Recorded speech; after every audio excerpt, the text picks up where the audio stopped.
Hi friends, kitchen of రెసిపీస్కి స్వాగతం. ఈరోజు కిచిడి ఏ విధంగా చేయాలో చూద్దామండి. ఒక గ్లాసు బియ్యానికి అగోండి తక్కువ తీసుకోవాలి. చిన్న గ్లాసు మైసూర్ పప్పు ఎర్రపప్పు పోసుకోవాలి. దాంట్లో పోసుకొని మంచిగా 2-3 సార్లు శుభ్రంగా కడగాలండి. బాగా కడగాలి.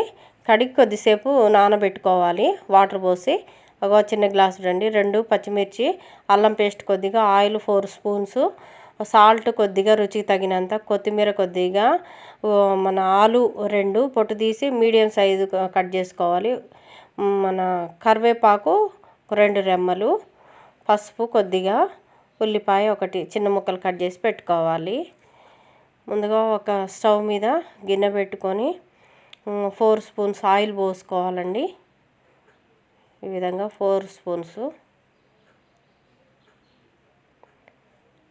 ఆయిల్ హీట్ ఎక్కిన తర్వాత ఒక కట్ చేసి పెట్టుకున్న ఆలు ఉన్నాయి కదండి, అవి వేసి మంచిగా ఆయిల్ హీట్ ఎక్కిన తర్వాత వేసుకొని మంచి బ్రౌన్గా గోల్డెన్ కలర్ రావాలండి.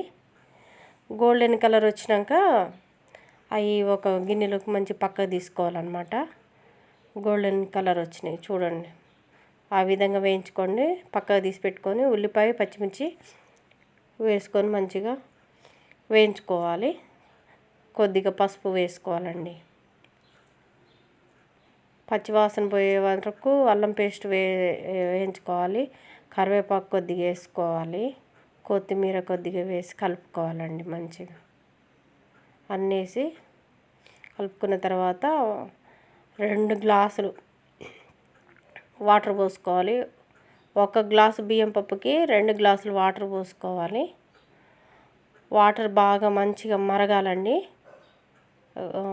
ఆలు వేయించుకున్న ఆలు వేసామండి దాంట్లో. ఆ విధంగా బాగా మరగాలన్నమాట. అట్లా తెరిలిన తర్వాత నానబెట్టుకున్న బియ్యం పప్పు ఉంది కదా, వాటర్ పడేసి ఇట్లా ఈ విధంగా వేసుకోవాలి. వేసుకొని కొద్దిసేపు 75% ఉడకనివ్వాలండి. ఉడికిన తర్వాత సాల్ట్ వేసుకోవాలన్నమాట, లేకపోతే పప్పు ఉడకదండి. ఉప్పు ముందు వేయకూడదు. ఆ విధంగా కొద్ది మూత తీసి పెట్టుకోవాలి, లేకపోతే అంతా పొంగి స్టవ్ మీద పడుతుంది. ఆ విధంగా దగ్గరికి అయినాక ఇప్పుడు సాల్ట్ వేసుకోవాలండి. ఆ విధంగా 75% ఉడకాలన్నమాట. కొద్దిగా వాటర్ ఉన్నప్పుడు మన రుచికి తగినంత మీరు టేస్ట్ చూసి వేసుకోండి. ఈ విధంగా టేస్ట్ చూడండి, తిప్పుకోండి, కలుపుకోండి మంచిగా. కిందికి పైకి మంచిగా కలుపుకుంటే ఉప్పు అంతా పడుతుంది. ఈ స్టూడెంట్స్కి మంచిగా ఉపయోగపడుతుందండి. ఇది ప్లెయిన్గా తినొచ్చు.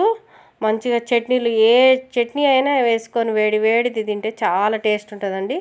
కూరగాయలు లేనప్పుడు ఈ విధంగా చేసుకోండి ఫ్రెండ్స్, చాలా టేస్ట్ ఉంటుంది. ఈ వీడియో కనుక నచ్చినట్టయితే లైక్ చేయండి, షేర్ చేయండి, సబ్స్క్రైబ్ చేయండి, కామెంట్ చేయండి.